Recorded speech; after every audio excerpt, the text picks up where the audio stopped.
నమస్తే, welcome to ANN debate time. నేను మీ Lakshminag Narahar Shetty. BC రిజర్వేషన్లపై Telangana ప్రభుత్వం వేసిన స్పెషల్ లీవ్ పిటిషన్ను సుప్రీంకోర్టు విచారించి కీలక తీర్పునిచ్చింది. పిటిషన్ను విచారించేందుకు దిశభ్య ధర్మాసనం నిరాకరించింది. ప్రస్తుతం ఈ అంశం హైకోర్టులో పెండింగ్లో ఉన్నందున విచారణను స్వీకరించలేమని స్పష్టం చేస్తుంది. స్థానిక సంస్థల ఎన్నికల్లో బీసీలకు 42% రిజర్వేషన్లు కల్పిస్తూ జారీ చేసిన జీవో నెంబర్ 9పై హైకోర్టు స్టే విధించిన సంగతి తెలిసిందే. జస్టిస్ విక్రమ్నాథ్, జస్టిస్ సందీప్ మెహతా ధర్మాసనం ఈ పిటిషన్ను కొట్టేసింది. కావాలనుకుంటే ప్రభుత్వం పాత రిజర్వేషన్ల ప్రకారం ఎన్నికలు వెళ్లవచ్చని సూచించింది.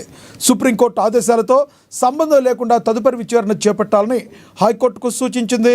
మెరిట్స్ ప్రకారం విచారణ కొనసాగించాలని పేర్కొంది. ఇక ఈ తీర్పు ఒక రకంగా ప్రభుత్వాన్ని ఇరకాటంలో పెట్టింది అనుకోవచ్చా? నెక్స్ట్ ప్రభుత్వం ఎటువంటి స్టెప్ తీసుకోబోతుంది?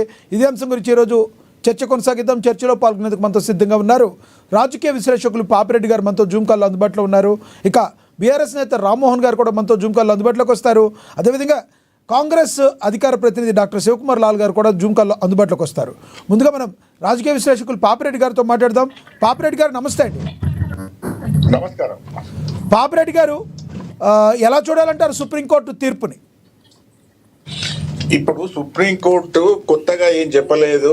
ఇదంతా కూడా ఒకటి లక్ష్మీనాథ్ గారు, ఎంత ఒక బాధాకరమైన దౌర్భాగ్యమైన విషయం ఏంటంటే, అసలు ఈ 42% రిజర్వేషన్ ఈ తెలంగాణ ప్రభుత్వం కానీ కాంగ్రెస్ కానీ చేయడం అనేది చాలా పొరపాటు, బుద్ధి తక్కువతనం. ఎందుకు నీకు మాట్లాడుతున్నట్టే, ఇది వీళ్ళకు ఈ అవకాశం, వీళ్ళకి అవకాశం లేకుండా కూడా రాజకీయం ఎందుకు చేశారంటే, అసలు సుప్రీంకోర్టు జడ్జిమెంట్ ఎట్లాంటి పరిస్థితుల్లో కూడా ఇది ఈ 50% కన్నా మించొద్దు అన్నది క్లియర్ గా చెప్పడం జరిగింది. రెండవది, పార్లమెంటులో ఎవరైనా చట్టం చేయాలి. ఈ రెండు కూడా కాంగ్రెస్ కు వాటి మీద ఎటువంటి నియంత్రణ లేనప్పుడు ఇటువంటి ఒక ఆర్డినెన్స్ పాస్ చేసి 42% అని ఒక దిక్కు బీసీలను లేని ఆశలు కల్పించి వాళ్ళను వంచి అనేక రకాలుగా ప్రభుత్వం దీనిలో ఒక విధంగా డ్రామాలు ఆడి మొత్తం రాజకీయ వాతావరణాన్ని తుల్యం జిల్లాల మధ్య కూడా ఒక లేని విచ్ఛిన్నమైన పంచాయతీ పెట్టడం జరిగింది. కాబట్టి నిజంగా ఈ ప్రభుత్వానికి ఏ కోటిగా చిత్తదిద్దున్నా కూడా రిజైన్ చేసేటప్పటికి ఇంటికి వాళ్ళ గవర్నమెంట్. ఎందుకంటే ఇటువంటి పిచ్చి పనులు చేయదు. పాపిరెడ్డి గారు, నా వాయిస్ వినబడుతుందా? మీరు కదలటం వల్ల మీ వీడియో డిస్టర్బెన్స్ అవుతుంది, మీరు కనబడటం లేదు. కొంచెం ఫ్రేమ్ సరిగ్గా పెట్టుకుంటారా మీరు? పెట్టుకుంటారు. నేను రామ్మోహన్కి మళ్ళీ మాట్లాడతాను. రామ్మోహన్ గారు నమస్తే సార్.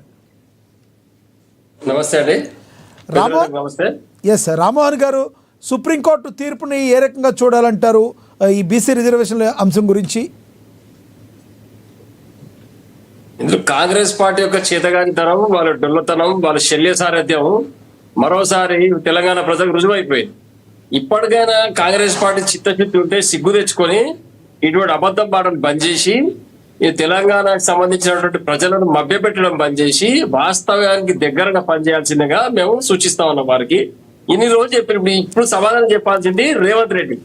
కనీసం సిగ్గు శరం ఉంటే, బీసీల పట్ల కనీసం కొంచెం ప్రేమ ఉంటే ఇప్పుడు మీడియా ముంగలికి వచ్చి ఎందుకు ఇట్లా జరిగింది అనేది ఆయన చెప్పాల్సిన అవసరం ఆయన ఉంది. మనం ఎంత చెప్పినా నెత్తికెక్కదు. ఎందుకంటే ఆయనకు తెలంగాణ పట్ల విశ్వాసం కానీ, రాజ్యాంగం పట్ల విశ్వాసం కానీ, న్యాయ వ్యవస్థ పైన కానీ నమ్మకం కానీ లేనందుకే ఇటువంటి పనులు చేస్తా ఉన్నాడు ఆయన.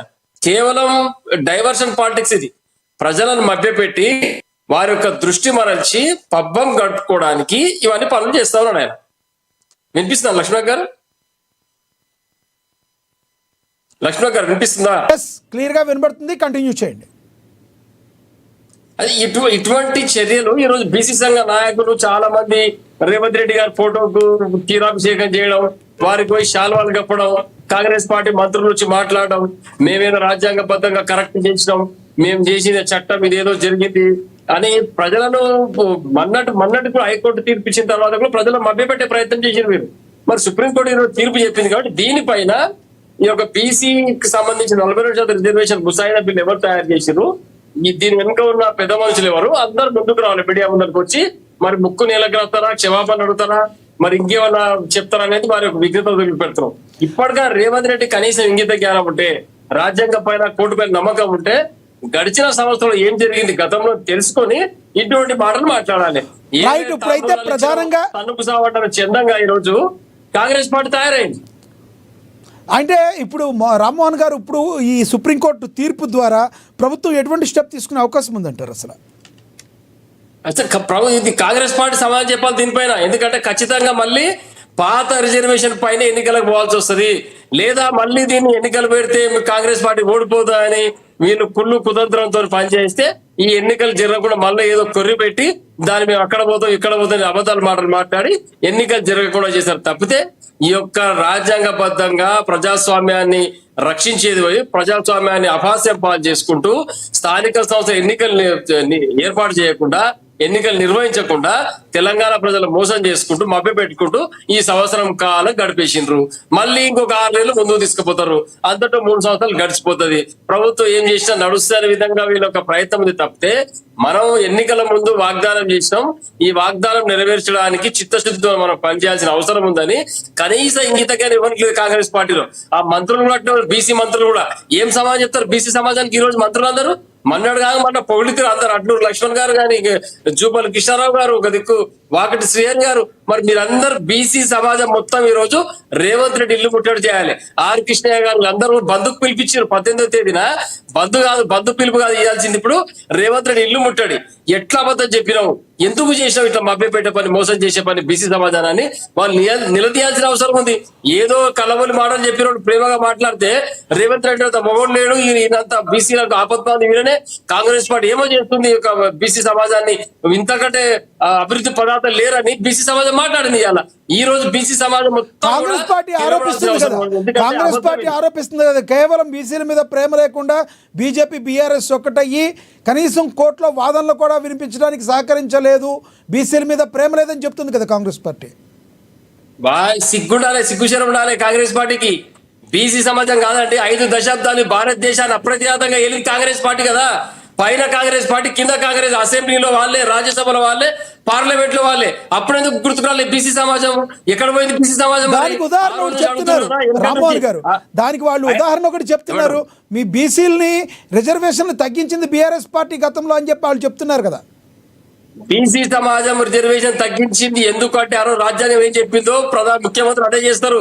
బీసీలకు అన్యాయం చేయాలని ఎవరికి కూడా ఉండదు, అది గుర్తుపెట్టుకోవాలి. ఆ రోజు కాంగ్రెస్ పార్టీ గాడిద పండు దోముతున్నారు. మరి లీడర్లు అందరూ ఏం చేస్తున్నారు? కాంగ్రెస్ పార్టీ నాయకులు ఎందుకు కోర్టుకు మరి ఎందుకు ప్రశ్నించలేదు? ఈ రోజు ఎందుకు మాట్లాడుతున్నారు?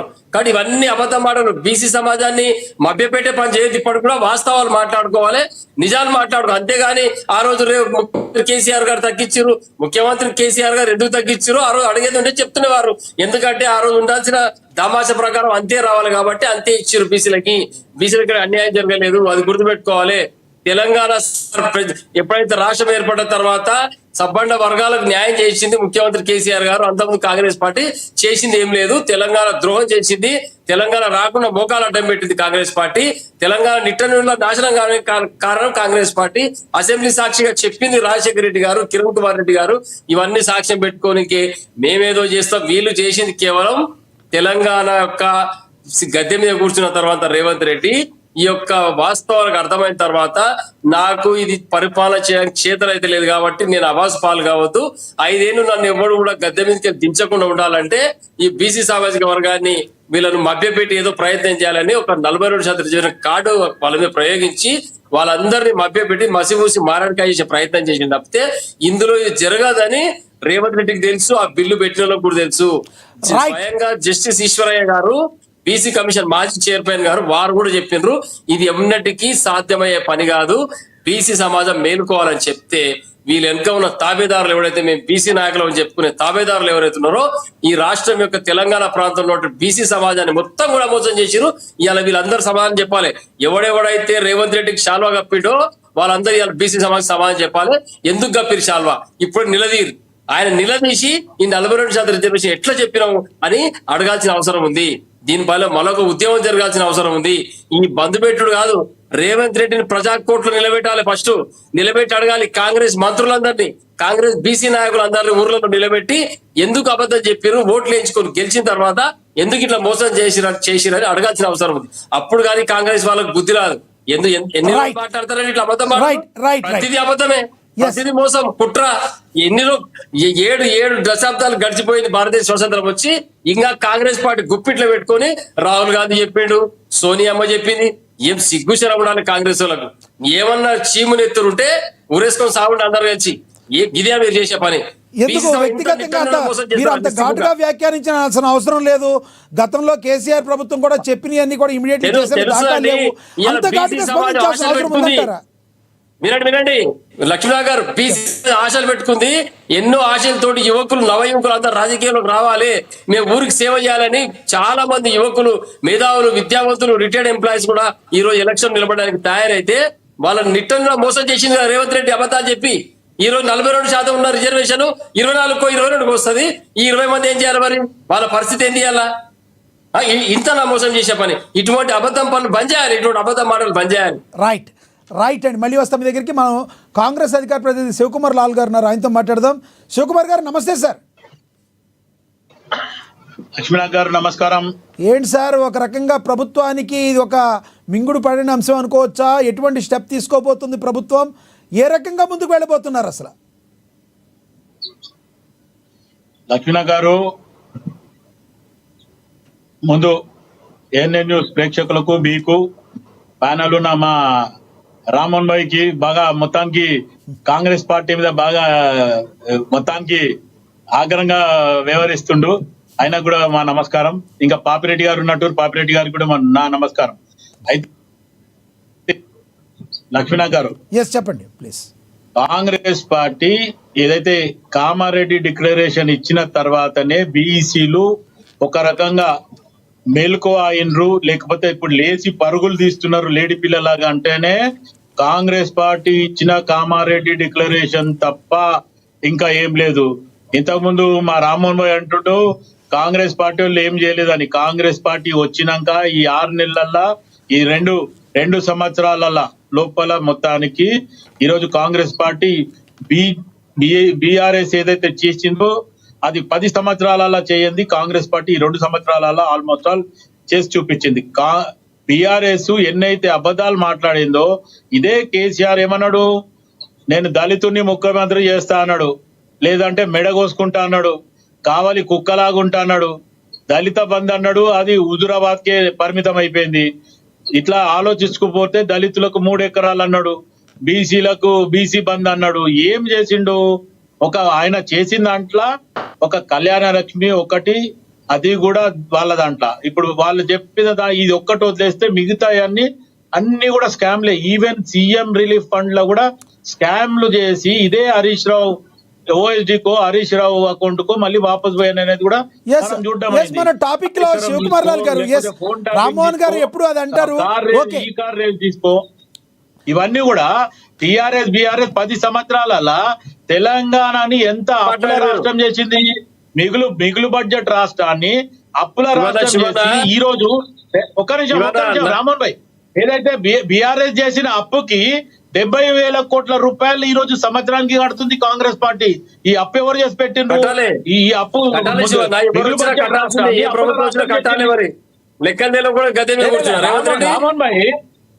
రామ్మోహన్ భాయ్, నేనేం చెప్తున్నా, టిఆర్ఎస్ ఎప్పుడైతే అధికారంలో టిఆర్ఎస్ వచ్చిందో తెలంగాణలో అప్పట్లో ఉన్న కేసీఆర్, విజయశాంతి తప్ప టిఆర్ఎస్ కేని కానీ ఈ ఇద్దరు తప్ప ఎవరు లేరు. దాని తర్వాత పార్లమెంట్ లో బిల్లు పెట్టినప్పుడు కేసీఆర్ కూడా లేడు, ఒక విజయశాంతి తప్ప కాంగ్రెస్ ఎంపీలు తర్వాత మనకు మద్దతు ఇచ్చిన వాళ్ళు దాంట్లో 3 ఎవరు, మీరా కుమార్ గారు, తర్వాత సుష్మా స్వరాజ్ గారు, సోనియా గాంధీ గారు. ఖచ్చితంగా తెలంగాణలో యువకులు మరణిస్తున్నారు, చనిపోతున్నారు, మీరు చావద్దు బిడ్డ, నేను ఖచ్చితంగా తెలంగాణ ఇస్తా అని చెప్పి ఈరోజు తెలంగాణ ఇవ్వడం జరిగింది. తెలంగాణ ఇచ్చిన తర్వాత సోనియా గాంధీ ఫ్యామిలీ దగ్గరికి వెళ్ళి ఖచ్చితంగా ఇదే కేసీఆర్ మోకరిల్లి అందరు పోయి ఇంటిలో పోయి కాలు మొక్కొచ్చారు. ఈ రోజు రామ్మోహన్ భాయ్ కానీ ఇంకా సెకండ్ లైన్ లీడర్షిప్ ఎవరికి ఇది సంబంధం లేదు. కానీ హైదరాబాద్ కి రిటర్న్ వచ్చినాక ఏం చేసిండు? వచ్చే ముందు పార్టీ విలీనం చేయలేము, చెయ్యము, మనమే కొట్లాడతామని చెప్పి టాపిక్ డైవర్ట్ అవుతుంది. 42% రిజర్వేషన్ పైన చెప్పండి మీరు ఇప్పుడు. రామ్మోహన్ గారు ఒక్క నిమిషం. రామ్మోహన్ భాయ్, మీరు ఇప్పటిదాకా మీరు చెప్పిండ్రు, నేను చెప్పిన తర్వాత మీరు మళ్ళీ కౌంటర్ చెప్పండి, నేను కాదంటలే. కానీ అలా 42% చెప్పండి, కౌంటర్ చేస్తలే నేను. 42% చెప్పండి. పార్టీ గురించి కూడా చెప్తా. 42% రిజర్వేషన్ కాంగ్రెస్ పార్టీ ఇస్తా అని చెప్పింది. దాని ప్రక్రియ మొత్తానికి అసెంబ్లీలో బిల్ పెట్టింది. బిల్లుకి మీ బీఆర్ఎస్ వాళ్ళు మద్దతు తెలిపినరు, బీజేపీ వాళ్ళు మద్దతు చెప్పినరు. కానీ అదే బిల్లు పాస్ గవర్నర్ దగ్గర పెండింగ్ ఉంది. దాని తర్వాత ఏదైతే జూలై 30 తారీఖు కరెక్ట్ గా ఎలక్షన్ మీరు చేయాలి అని చెప్పి హైకోర్టు ఒక ఫైనల్ డేట్ ఇచ్చినందుకు కాంగ్రెస్ పార్టీ మళ్ళీ ఆర్డినెన్స్ తీసుకొచ్చింది. ఆర్డినెన్స్ తీసుకొచ్చిన తర్వాత అక్కడ కూడా అటు రాష్ట్రపతి గాని ఇటు గవర్నర్ గారు గాని రెస్పాన్స్ లేకపోతే జంతర్ మంతర్ దగ్గర మీటింగ్ పెట్టడం జరిగింది. బీసీ కుల సంఘాలని నాయకులని కాంగ్రెస్ పార్టీ ముఖ్యమంత్రి మంత్రులు అందరి పోవడం జరిగింది. అక్కడ ఇండియా కూటమి కూడా మనకు సపోర్ట్ చేయడం. తర్వాత ఒకరోజు వాయిదా తీర్మానం చేయమని చెప్పి పార్లమెంట్ లో రండి కలిసిపోదామంటే బీజేపీ వాళ్ళు సత్యమరా అని చెప్పి రాలేదు. బీఆర్ఎస్ వాళ్ళు రాజ్యసభలో రమ్మంటే వాళ్ళు రాలేదు. నిన్న రాత్రి ఏదో ఒక మీటింగ్ జరిగితే జూబ్లీస్ బై ఎలక్షన్ లో ఒక మీటింగ్ జరిగితే కేటీఆర్ పక్కన కూర్చొని తల్లసాని శ్రీనివాస్ యాదవ్, మా శ్రీనివాస్ యాదవ్ సనద్దార్ కాన్స్టిట్యున్సీ, ఆయనతోని చెప్పిపిస్తుండు కేటీఆర్. మరి కేటీఆర్ ఎందుకు చెప్తలేడు అదే మాట? ఈ రోజు బీసీల గురించి మాట్లాడి ఇంకొక బీసీని అడ్డం పెట్టుకుంటుండు. అంటే శ్రీనివాస్ యాదవ్ ఒక్కొనికే తెలుసు, లేకపోతే కేటీఆర్ కి తెలియదా? కేటీఆర్ నేను పెద్ద మేధావి అంటాడు, నేను షాడో ముఖ్యమంత్రి అయితుండే అంటాడు, నేను అన్ని మా అయ్యా ముఖ్యమంత్రి ఉన్నప్పుడు నేను అన్ని ఏదైతే మంత్రివాళ్ళ గారు నేనే రివ్యూ చేసుకుంటా అంటాడు. అటువంటికి ఈ బీసీ దాంట్లో ఇవ్వడానికి లేదా? గతంలో 33% ఉంటే 23% వీళ్ళు బీసీలకు ఇచ్చిండ్రు. ఈ రోజు వీళ్ళు మాట్లాడడానికి ఎక్కడ కూడా బీఆర్ఎస్ వాళ్ళకు నైతిక హక్కు లేదు. 33 ఉన్నప్పుడు 33 ఇచ్చేది ఉండే. ఇప్పుడు ఈ రోజు కాంగ్రెస్ పార్టీ 42% ఇస్తా అని చెప్పింది, ముందుకు పోయింది. ఆ ప్రక్రియ మొత్తం కంప్లీట్ అయింది.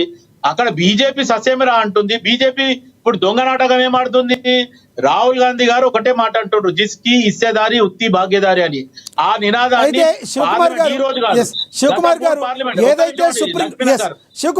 ఏదైతే సుప్రీంకోర్టు తీర్పు ఇచ్చిందో తప్పింపజేయడం జరిగింది. దాన్ని ఈ రోజు బీజేపీ హైజాక్ చేసుకొని ఏం చెప్తుంది? ఈ రోజు కులగణన లేకపోతే జనగణన రెండు కూడా 2027 లో చేస్తాం, మేము ఇప్పుడు చెయ్యము అంటుండ్రు. ఇప్పుడు ఏదైతే ఈడబ్ల్యూఎస్ కోటాకి 10% చేయడానికి స్పెషల్ ఆర్డినెన్స్ తీసుకొచ్చినప్పుడు దీన్ని కూడా స్పెషల్ ఆర్డినెన్స్ తీసుకురండి. ఎందుకు శివకుమార్ గారు ఒకసారి మనం సబ్జెక్ట్ లోకి వద్దాం. ఇప్పుడు వచ్చిన సుప్రీంకోర్టు తీర్పుతో ఎటువంటి స్టెప్ తీసుకోకపోతుంది? కేబినెట్ సమావేశంలో ఏం చర్చించబోతున్నారు? మరి హైకోర్టు తీర్పు వచ్చే వరకు ఆగుతారా, లేదంటే ఎన్నికలకు వెళ్ళాలా? ఎటువంటి స్టెప్ తీసుకోబోతుంది కాంగ్రెస్ ప్రభుత్వం? కాంగ్రెస్ పార్టీ నిర్ణయం ఏదైతే తీసుకుందో దాన్ని మళ్ళీ ఏదైతే హైకోర్టులో ఏదైతే స్టే 1.5 month కి స్టే ఇచ్చిందో, 4 వారాలు అది 2 వారాలు ఇది 1.5 month అంటే ఆ స్టే ఇచ్చిన దానికి ఈ రోజు సుప్రీంకోర్టు పోతామని చెప్పి ముఖ్యమంత్రి గారు చెప్పిండ్రు. ఆ తర్జన భర్జన జరుగుతుంది. ఎవరైతే మేధావులు ఉన్నారో లేకపోతే సుప్రీంకోర్టు అడ్వకేట్లు ఉన్నారో వాళ్ళతో కూడా అడ్వైస్ తీసుకోవడం జరుగుతుంది. ఏ రకంగా? ఎందుకంటే 10% ఈడబ్ల్యూఎస్ ఇచ్చింది బీజేపీ ప్రభుత్వం, దానికి ఎక్కడ కూడా అప్పుడు 50% మించదా? అంటే వాళ్ళ ఒక స్పెషల్ ఆర్డినెన్స్ తీసుకొచ్చి వాళ్ళకు అవసరం అనుకున్నప్పుడు చేయడానికి వస్తుంది. ఇటు ప్రజా సమస్యల్లో బీసీలకు 42% కాంగ్రెస్ పార్టీ ఇస్తున్న దాన్ని కూడా మీరు చెయ్యండి. స్పెషల్ ఆర్డినెన్స్ తీసుకొని దాన్ని తీసుకొచ్చి శివలాల్ గారు, సుప్రీంకోర్టు కీలకమైన తీర్పు ఇచ్చేసింది. పిటిషన్ విచారించేందుకు దిశభ్య ధర్మాసనం నిరాకరించింది. ఈ అంశం హైకోర్టులో పెండింగ్లో ఉంది కాబట్టి విచారణ స్వీకరించలేమని స్పష్టం చేసింది. స్థానిక సంస్థల ఎన్నికల్లో బీసీలకు 42% రిజర్వేషన్ కల్పిస్తూ జారీ చేసిన జీవో నెంబర్ 9పై హైకోర్టు స్టే విధించిన సంగతి మనకు తెలుసు కదా. ఇప్పుడు హైకోర్టు తీర్పు వచ్చే వరకు ఆగుతుందా ప్రభుత్వం?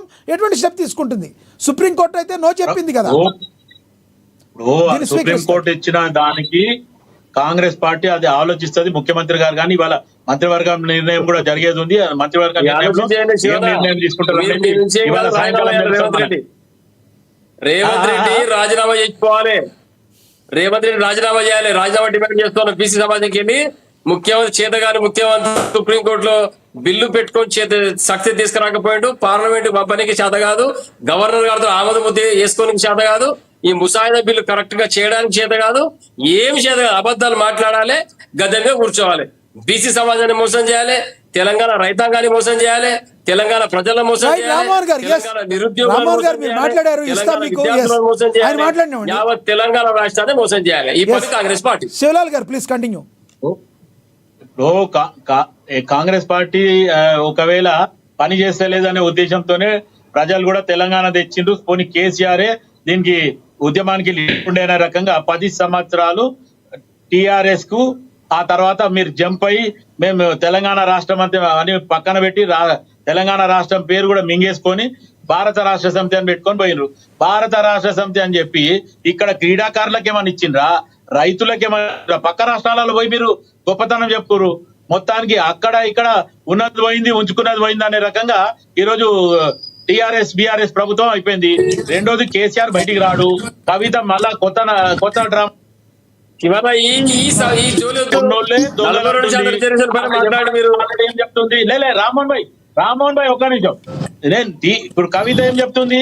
మీరు చేసిన వాళ్ళ దాంట్లో మొత్తానికి మా అయ్య ఒక్కడే మంచోడు, మిగతా వాళ్ళంతా దొంగలు, మా బావ దొంగ, మా అన్న దొంగ, అందరు దొంగలే ఉన్నారు. ఆ దొంగలు కలిపి మా నాయనని రేపు జైలు పంపించేటట్టున్నారేమో ఆమె బాధపడుతుంది. దొంగతనం చేసిండ్రు అనేది ఇండైరెక్ట్ గా ఆమె ఒప్పుకుంటుంది. హరీష్ రావు ఒప్పుకుండు, కేటీఆర్ ఒప్పుకుండు,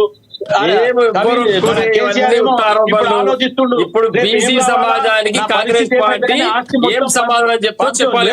ఆస్తి ఇక్కడైనా ఒక్క నిజం రామన్ భాయ్, కేసీఆర్ మొత్తం ఆస్తి పంపకాలు చేసి నా దగ్గర ఏం లేదు, నా దగ్గర బూడిది ఉంది అంటే చెప్తాడేమో.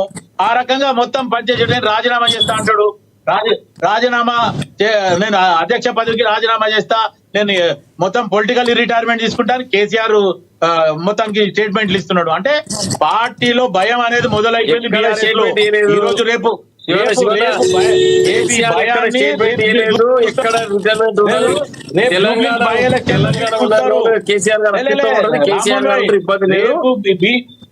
రేపు జూబ్లీ సెలక్షన్ లో మీరు అది చూస్తారు. కేసీఆర్, కేటీఆర్, హరీష్ రావు వాళ్ళు చేసే పని ఆగ్రహాన్ని. ఎందుకంటే ఈ రోజు ఎవరైతే మాజీ మంత్రులు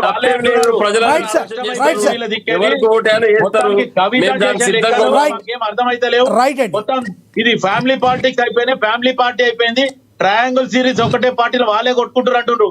ఇక నువ్వు ఒక్కొనివే మొత్తానికి బీఆర్ఎస్ సైడ్ కి, మొత్తానికి కేసీఆర్ తర్వాత నువ్వే అన్నట్టు మాట్లాడుతున్నావు. మొత్తానికి మిగతా మీ బీఆర్ఎస్ కూడా ఎవరు మాట్లాడతలేదు. రైట్ శివలాల్ గారు, మళ్ళీ వస్తాం మీ దగ్గరికి. రామ్మోహన్ గారు కాసేపు ఆగండి. మనతోటి రాజకీయ విశ్లేషకులు పాపిరెడ్డి గారు జాయిన్ అయ్యారు. పాపిరెడ్డి గారితో మాట్లాడదాం. పాపిరెడ్డి గారు నమస్తే సార్. నమస్కారం. పాపిరెడ్డి గారు, ఎలా చూడాలి సుప్రీంకోర్టు తీర్పుని? ప్రభుత్వం ఏం చేయబోతుంది అంటారు? నెక్స్ట్ స్టెప్ ఏం తీసుకునే అవకాశం ఉంది? కేబినెట్ లో ఈరోజు చర్చించే అవకాశం ఏముందంటారు? లక్ష్మీనాథ్ గారు, ఇది మనం దీన్ని ఎట్లా మాట్లాడాలో నాకు అర్థమైతే లేదు. ఎందుకంటే ఈ కాంగ్రెస్ పార్టీ బీసీ ఈ రిజర్వేషన్ ఏదైతే తీసుకున్నదో, ఒకవేళ నిజంగా బీసీలకు 42% కావాలి, మేము కామారెడ్డి డిక్లరేషన్ చేసినాం, మాకు బీసీలు అన్నది చాలా ముఖ్యం అనుకున్నప్పుడు అది రాజకీయ పోరాటం చేయాలి. అట్లా కాకుండా కేవలం ఎక్కడ చట్టాలు అనుమతించకుండా, చట్టాలు పరిమితి లేకుండా, అనుమతి లేకుండా నాకేదో పార్లమెంట్ మన అసెంబ్లీలో నా ప్రభుత్వం ఉన్నది కాబట్టి బిల్లు పెడతా, మిగతా కూడా నేను అంతకుముందు కూడా మాట్లాడినా లక్ష్మీనాథ్ గారు, మీరు అంతకుముందు రాజశేఖర్ దాంట్లో కూడా నేను మాట్లాడినా. ఒకటి ఏంటంటే అన్ని పార్టీలు కూడా సపోర్ట్ చేసినాయి. కాంగ్రెస్ కు బీజేపీ చేసింది, బీఆర్ఎస్ చేసింది. ఎందుకంటే బీసీలకు వ్యతిరేకంగా ఎవరు పోరు కాబట్టి ఈ చట్టం కాదని అందరు తెలుసు. కాంగ్రెస్ పార్టీకి తెలుసు, మిగతా రాజకీయ పార్టీలు అన్ని కూడా తెలుసు. 42% రిజర్వేషన్ అనేది సాధ్యం కాదు. ఎందుకు సాధ్యం కాదంటే క్లియర్ గా అక్కడ కనబడుతున్నాయి 2 అంశాలు. ఏంటంటే సుప్రీంకోర్టు జడ్జిమెంట్ ఉన్నది, 50% అది మంచిదా చెడ్డదా పక్క పెడదాం. ఆ జడ్జిమెంట్ ఉన్నది కాబట్టి జడ్జిమెంట్ ను ఎవరు కూడా అది చేసే అవకాశం లేదు. ఒకటి. రెండవది, పార్లమెంట్ లో ఎవరినైతే చట్టం పాస్ కావాలి, పార్లమెంట్ లో కాంగ్రెస్ కు బలం లేదు. ఈ 2 ఒక మేజర్ అడ్డంకులు ఉన్నప్పుడు కాంగ్రెస్ పార్టీ మేము కామారెడ్డిలో మేము ఏదో పార్టీ మీటింగ్ పెట్టుకున్నాం, అక్కడ డిక్లరేషన్ చేస్తే ఇది 42% 50% దగ్గర తెలుసుకొని ఇది ఏదా కొట్లాడని, ఇప్పుడు కాదు ఇంకా 10 ఏళ్ళు కాదు 20 ఏళ్ళు కొట్లాడని రాజకీయంగా. రేపు రాబోయే ఎలక్షన్స్ లో ఇదే స్లోగన్ వినబోండి, మేము 50% బీసీలకు రిజర్వేషన్ ఇస్తాం, మా గవర్నమెంట్ వస్తుంది, అట్లా చేయాలి. కానీ అట్లా కాకుండా కేవలం ఇది ఏంటంటే రామ్మోహన్ చాలా రోజుల తర్వాత మంచిగా మాట్లాడండి. కరెక్ట్. ఏంటంటే కాంగ్రెస్ పార్టీ పరిపాలించడం చేతగాక రకరకాల విన్యాసాలు చేస్తూ ఈ రేవంత్ రెడ్డి గవర్నమెంట్ ప్రజలను ఒక విధంగా పక్కదో అంటే డైవర్షన్ అంటే ప్రజల యొక్క అటెన్షన్ ను డైవర్ట్ చేస్తూ నడుస్తుంది. Yes, continue చేయండి.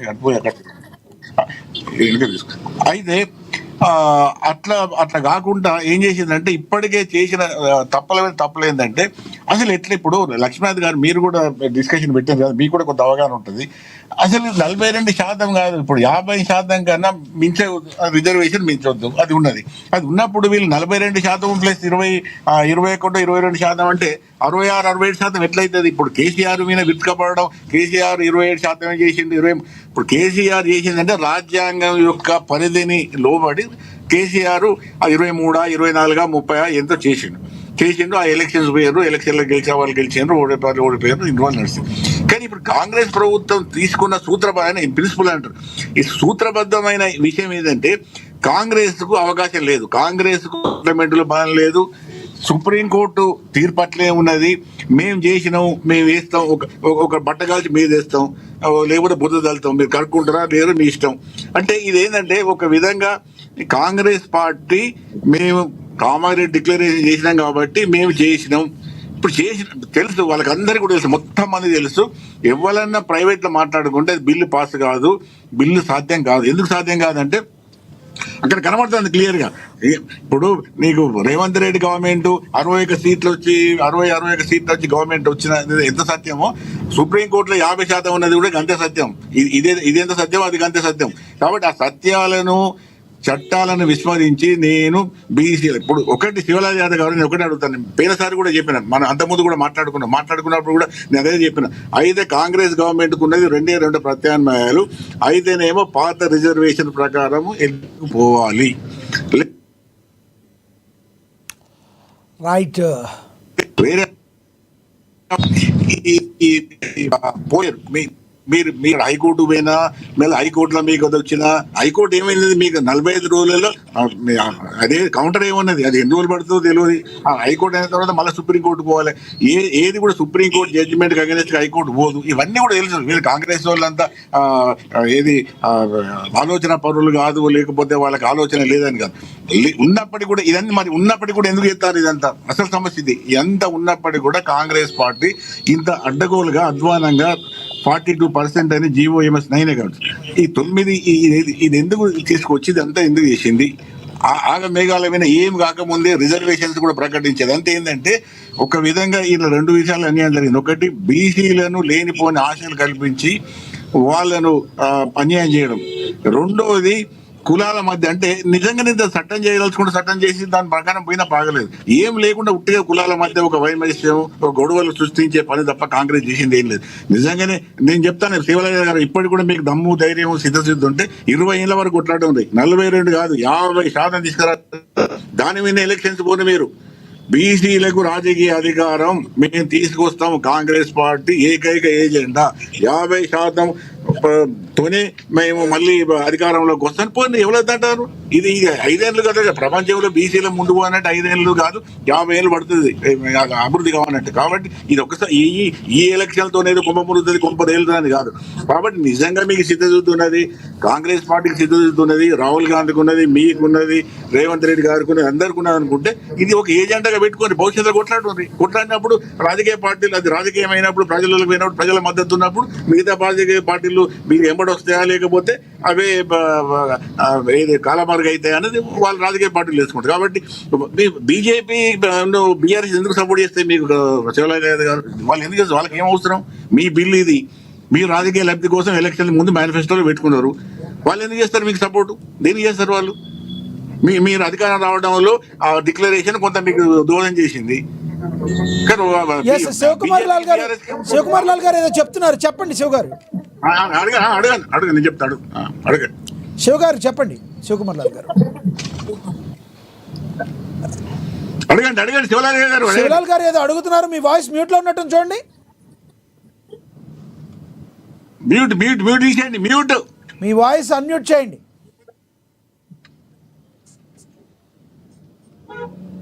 సెల్ ఉంటే సెల్కి ఫోన్ చేయండి. వినిపిస్తలేదు చెప్పింది శివలాల్ గారు. మీ వాయిస్ మ్యూట్లో ఉంది చూడండి.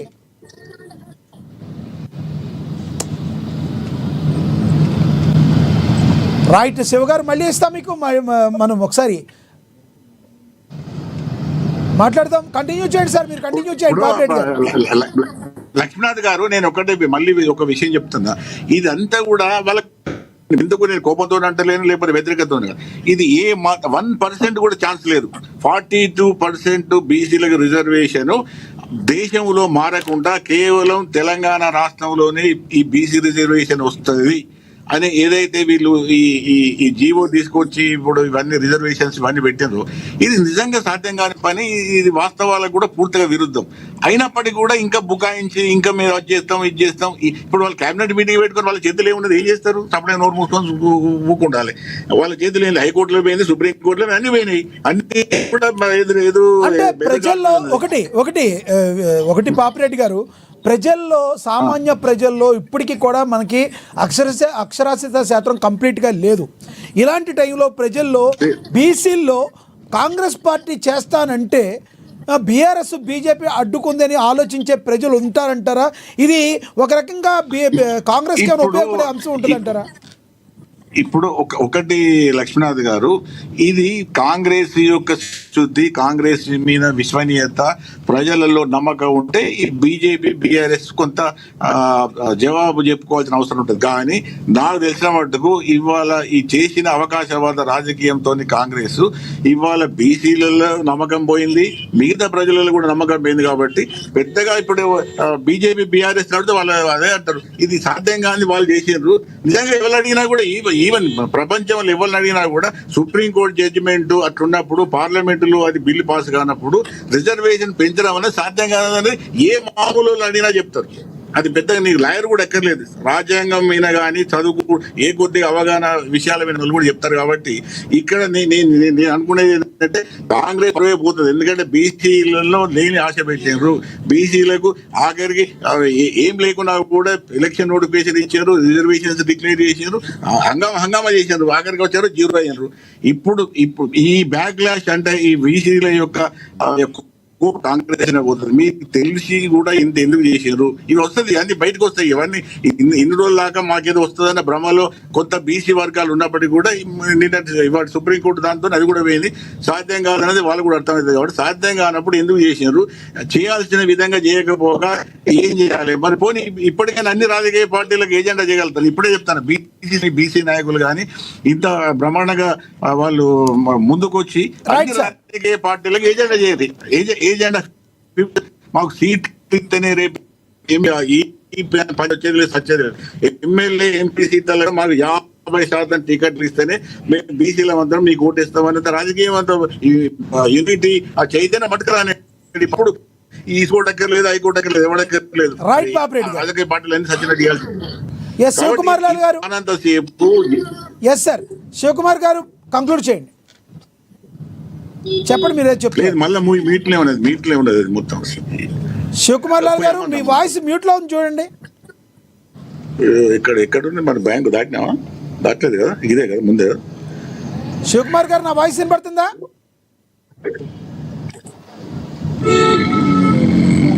రైట్. రామ్మోహన్ గారు కంక్లూడ్ చేయండి, మీరు చెప్పండి.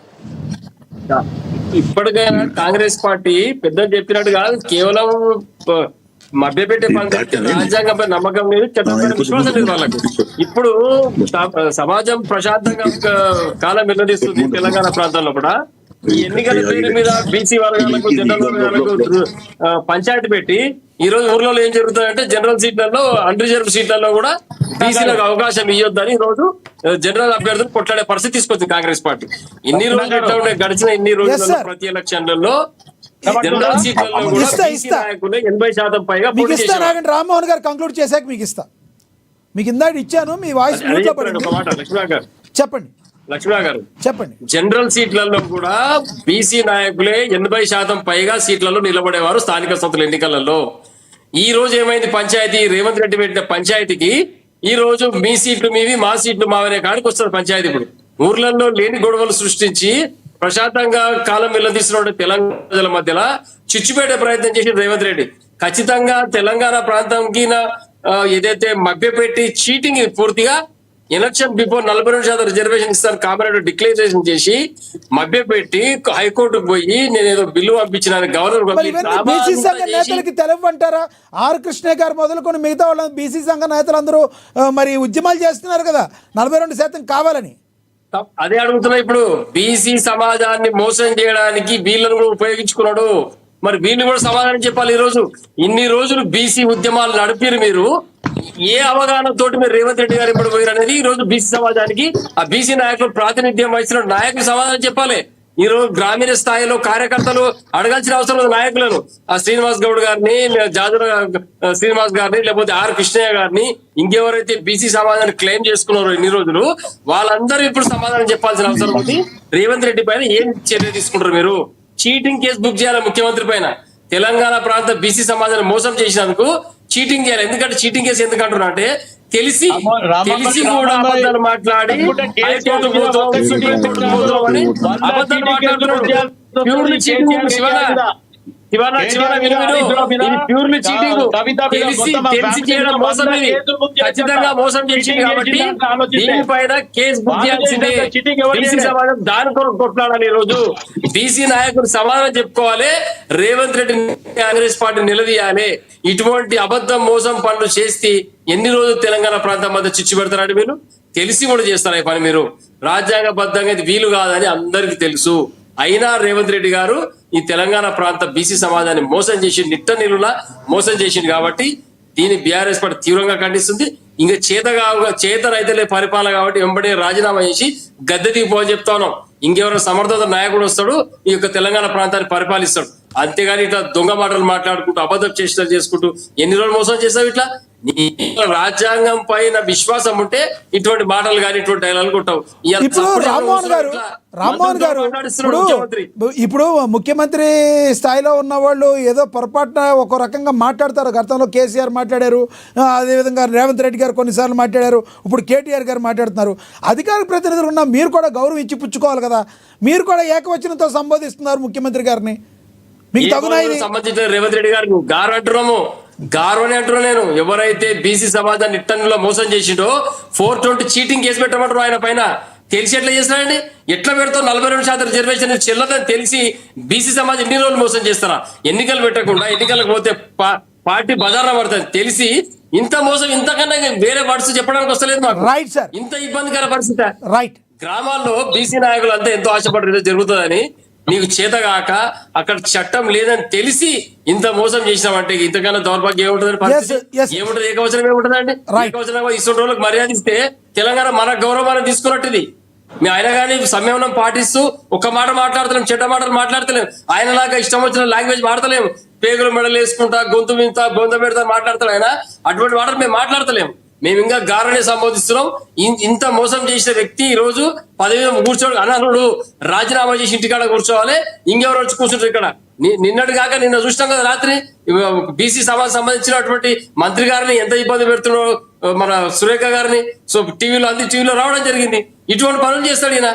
ఏమంటే వారు ఏదో పిఏ ఎవరో పోయి ఏడుకో పోయి బెదిరించినా చెప్తాడు. మరి దాని పక్కన ఇంకో రెడ్డి కూడా ఉన్నాడు. మరి ఆ రెడ్డి ఏం కాలే కానీ ఈ బీసీ సంబంధించిన అధికారిని సస్పెండ్ చేసాం అని కొండ సురేఖ గారి ఇంటికి పోవడం, ఆ మహిళను చూడకుండా అర్ధరాత్రి కూడా వాళ్ళ ఇంటికాడికి పోవడం, మఫ్టీలో పోవడం, ఇది అన్ని గమనిస్తారు ప్రజలందరూ. తెలంగాణ సమాజం అంతా అయ్యాల ఏం చేస్తున్నావు? బీసీలకు నువ్వు ఎక్కడో ఒక పదవి ఇస్తావు, మళ్ళీ వాళ్ళను నిట్టలినులా ఇబ్బంది పాలు చేసి వాళ్ళను పార్టీలో ఉండకుండా వాళ్ళ మర్యాదలు తీసుకుంటూ ఇటువంటి పనులు చేస్తున్నావు.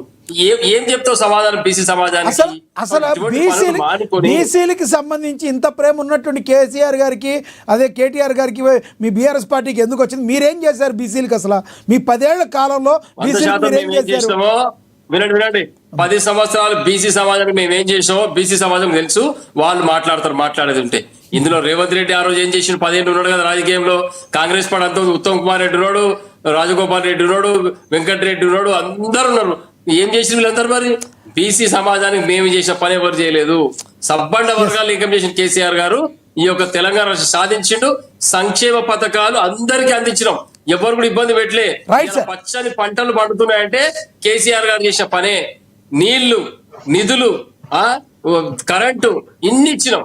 రైతాంగానికి సపోర్ట్ చేసినాం. విద్యార్థులకు, స్వయం వృద్ధి పొందేటోళ్లకు సెల్ఫ్ ఎంప్లాయ్మెంట్ చేసుకునే వాళ్ళకు, కుల వృత్తులు చేసుకునే వాళ్ళకు అందరికి కూడా కేసీఆర్ ఎక్కడ చిన్న చూపు లేదు. Right, sir. సాధ్యమైనంత వారికి సాధ్యమైనంత వరకు చేయడం జరిగింది. Right. ఇంకా మిగులు ఇంకా అభివృద్ధి పనులు చేస్తా ఉంటాం, సంక్షేమ పథకం అందిస్తాం. కాకపోతే అధికారం Right, రామ్మోహన్ గారు. Yes, సమయం తక్కువ ఉంది, అన్యదా భావించొద్దు. Yes. అధికారంలోకి వచ్చింది. Yes.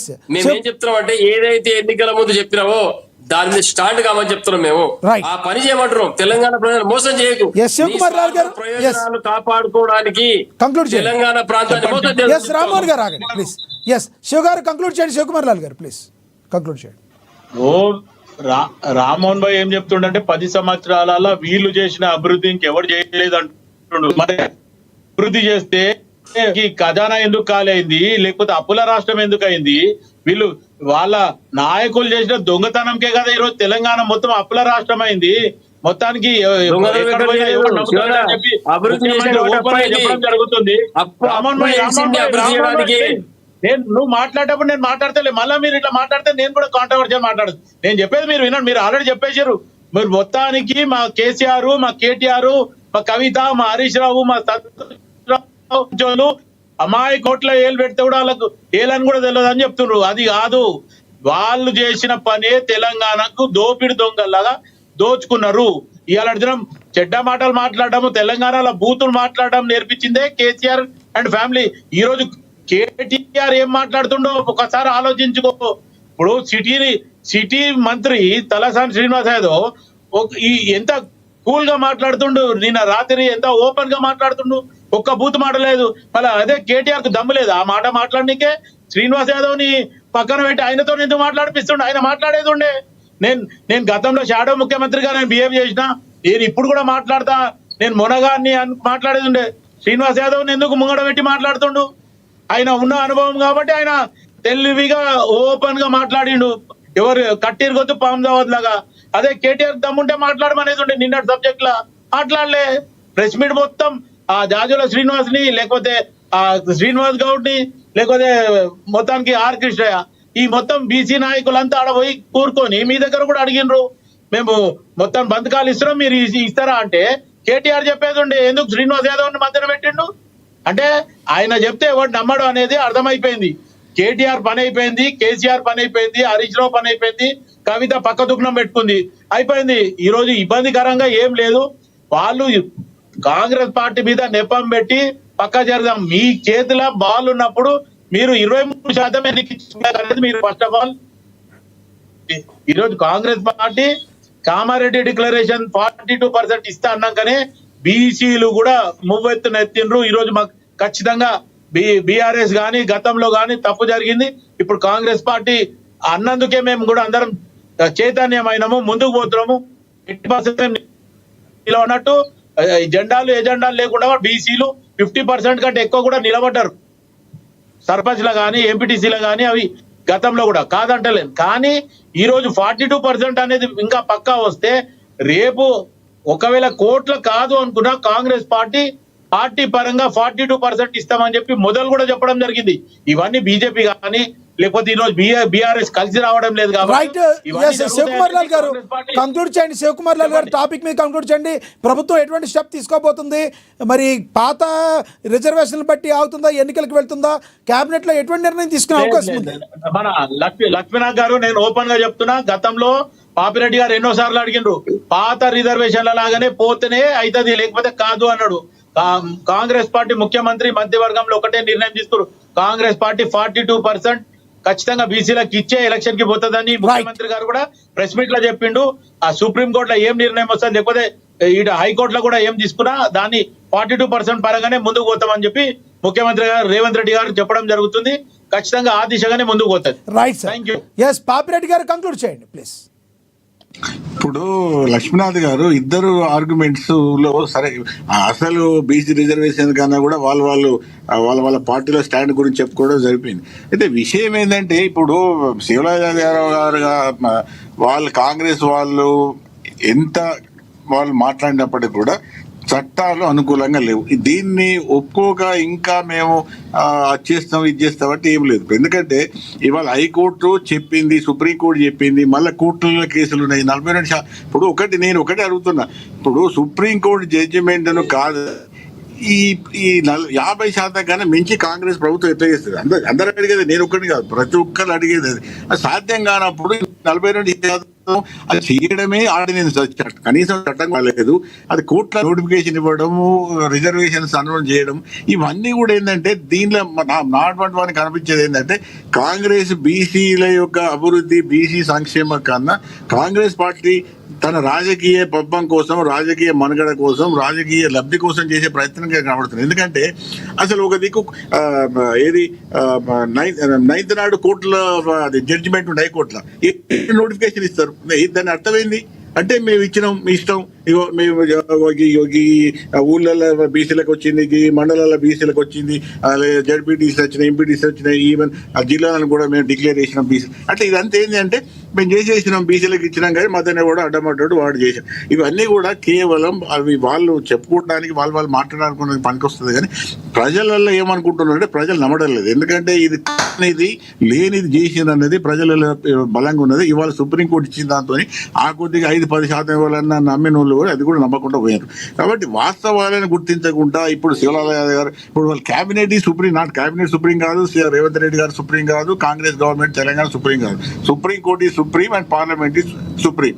ఆ రెండు సుప్రీం అథారిటీలలో కూడా ఇప్పటి వరకు అయితే ఈ 50% రిజర్వేషన్ కన్నా ఎక్కువ ఇద్దామన్న ఆలోచన అక్కడ లేదు. కాబట్టి నేను మళ్ళీ చెప్తున్నా, నేను శివలాల్ యాదవ్ గారు ఒప్పుకోకుండా ఇది 3వ సారి చెప్తున్నా, ఒకవేళ కాంగ్రెస్ ప్రభుత్వం స్థానిక ఎన్నికలు జరపదలుచుకుంటే పాత రిజర్వేషన్సే వాళ్ళకున్న అవకాశం, లేదంటే మొత్తానికి ఎలక్షన్ జరగవు. రైట్ సార్, ధన్యవాదాలండి చర్చలో పాల్గొన్నందుకు. పాపిరెడ్డి గారు ధన్యవాదాలండి, రామ్మోహన్ గారు ధన్యవాదాలండి, శివకుమార్ లాల్ గారు. ఏదైనా సుప్రీంకోర్టు తీర్పుతో ఒక రకంగా చెప్పాలంటే ఇది ప్రభుత్వానికి షాక్గానే అనుకోవచ్చు. జీవో నెంబర్ 9పై హైకోర్టు స్టే విధించిన సంగతి అయితే మనకు తెలుసు. జస్టిస్ విక్రమ్నాథ్, జస్టిస్ సందీప్ మెహతా ధర్మాసనం ఈ పిటిషన్ అయితే కొట్టేసింది. కావాలనుకుంటే ప్రభుత్వం పాత రిజర్వేషన్ల ప్రకారం ఎన్నికలకు వెళ్ళవచ్చునని సూచించింది. మరి ఇప్పుడు ఎటువంటి నిర్ణయం తీసుకుంటుంది క్యాబినెట్లో, ఎటువంటి నిర్ణయం తీసుకుంటుంది కాంగ్రెస్ పార్టీ అనేది మరికొంత సమయంలో మనకి క్లారిటీ వచ్చే అవకాశం ఉంది. ఏం జరుగుతుందో వేచి చూడాలి. ఇది వాటి స్పెషల్ డిబేట్. చూస్తున్నాండి ఏఎన్ఎన్. నమస్తే.